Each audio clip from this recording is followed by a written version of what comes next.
This is Scout vs. Scout, a fantasyhockeyscouts.com podcast. Now here are the guys themselves, Jay and Cam. Hey Cam, welcome to episode 2. How you going today? Oh, good man. Happy Thanksgiving. Thank you very much to you as well. Let's talk about a few fantasy eats today. Yum. So, big first week and a half of the NHL. A couple major injuries hit fantasy teams today, so why don't we start by talking about those? Let's do it. Andrei Markov on the Habs, gone for 4 months. Ouch. You don't own him, do you? No, luckily.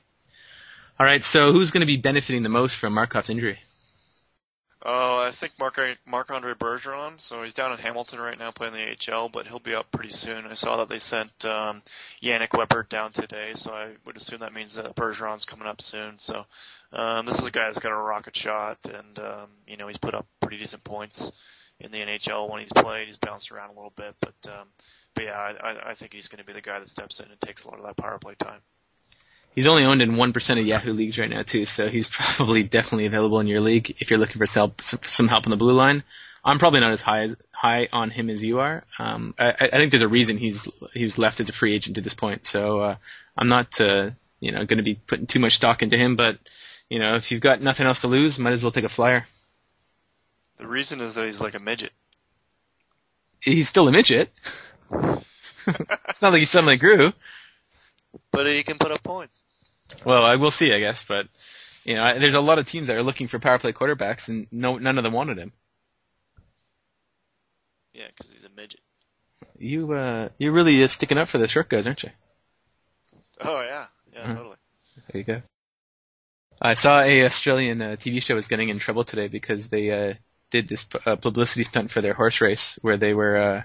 It was like midget riding, so the midgets were dressed up like jockeys and they rode on each other's backs. So maybe that's what Bergeron was doing.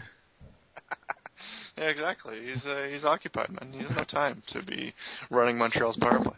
All right. Well, Paul Mara might have something to say about that, but we'll see what happens. Next up, Johan Franzen from the Red Wings. The Mule is gone for 4 months as well with a torn ACL. Ouch. Yeah, I like actually Bertuzzi to step in there. I mean, in the first game, Franzen was out.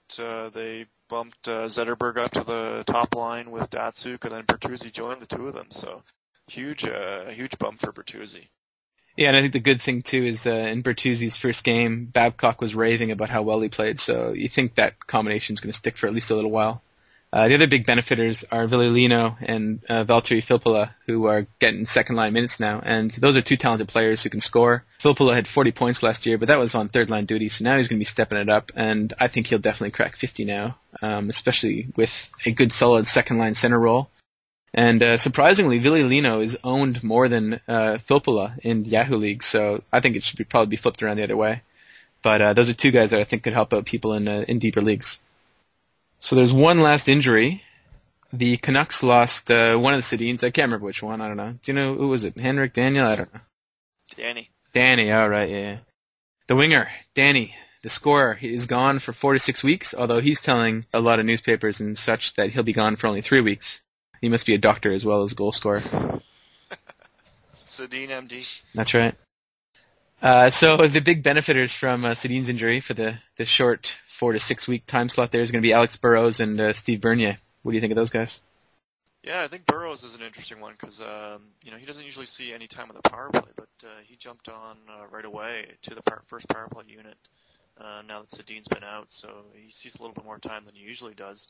And if he can start chipping in some power play points, then adding to what he already does in a lot of PIMs and shots, then he could be a really valuable addition. And what about Bernier? Oh, I hate him. All right, done. I think that's pretty clear.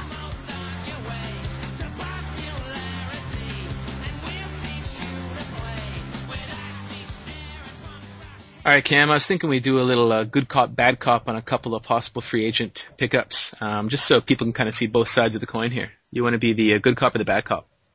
Oh, I'm the bad cop. I knew you were going to say that.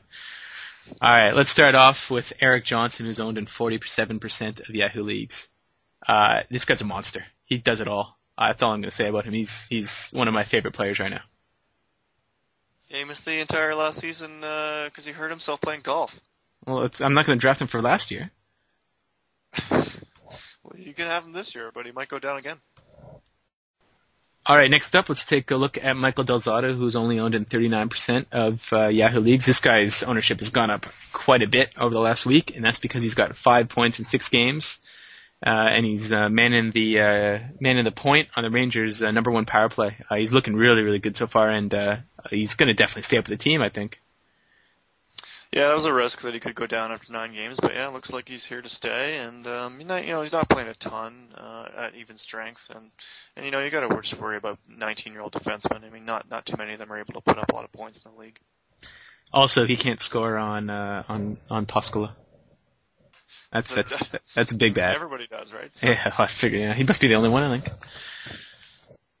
All right, next up, let's have a little chat about Brandon Dubinsky. He's only owned in 37% of Yahoo leagues, and he is a young guy as well, but also in a really good spot to succeed and looking really good so far. He's centering the top line with Gaborik and Prospel, and he's got 6 points in 6 games.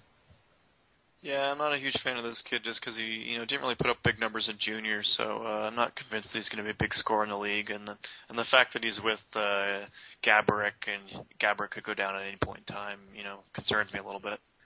All right, you're a tough man to please, Cam. I know, man. It's because I only accept the best. All right, Victor Hedman. He's owned in 29% of leagues. Yeah, everybody's heard about how great this guy is, but I don't think people realize how many minutes he's playing and how many minutes he's playing on a really potent power play with Stamkos, LeCavalier, St. Louis. And if he's going to be playing all those minutes, he's going to keep going at the same pace he is now, or pretty much the same pace he is now, 4 points in 5 games. Yeah, I just worry about 19-year-old defensemen again. It's, it can be tough for them to put up a lot of points in the league, so. All right, next coming in, David Clarkson, 26% ownership. Another guy here that's going to get a ton of penalty minutes, maybe like 170 I think he had last year. And he's scoring at a torrid pace so far and early in the season, getting not too much time, even strength, but getting a lot of power play time. So Lemaire obviously loves this guy.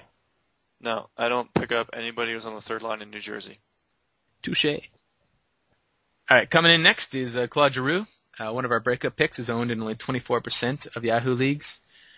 He's finally getting the big minutes that we were hoping for. So in his last game, he played 22-36, mostly on the first line, and I gotta love this guy's upside. Yeah, I agree. It's hard to say anything bad about him. I guess the one thing you could say is that to start the year, he was really only playing on the third line. So, if he goes back to the third line, it's not going to be a good situation. You make a terrible bad cop. I know, I'm just too nice. All right, let's welcome in James Neal, 22% owned, winger on the Dallas Stars, and he's finding a lot of chemistry with his line mates Brad Richards and Louis Eriksson. 4 points, 4 games. What's not to love? I have to agree with you, man. It's, this guy's going to be a big player this year, I think. So the only thing you could say, I guess, only 37 points last year. It was a little low, probably, but yeah, really clicking on that line right now. So, he'd be one I'd look to add. All right, next up, let's welcome Justin Williams from the LA Kings. 12% ownership, 28 years old. The guy's got 5 points in 5 games so far. And you look back to his career seasons, he's shown that he can be a 70 to 80 point player in this league. He looks healthy again, playing on the top line in LA. Yeah, I don't he's liable to hurt himself tying his skates next game. So, I'd stay away from him. All right, so we got a 20-year-old coming in next, Jamie Benn, another winger from the Stars. He's only owned in 2% of leagues, which is pretty nuts because he's got 3 points in 4 games so far, and he's playing on the top line with Morrow and Ribeiro. Beauty. Pick him up, right? I don't know. How long can he stay? I don't know. I can't see a rookie sticking on the line like that. If he starts lighting up right away, but I have a hard time seeing him sticking there for the whole season.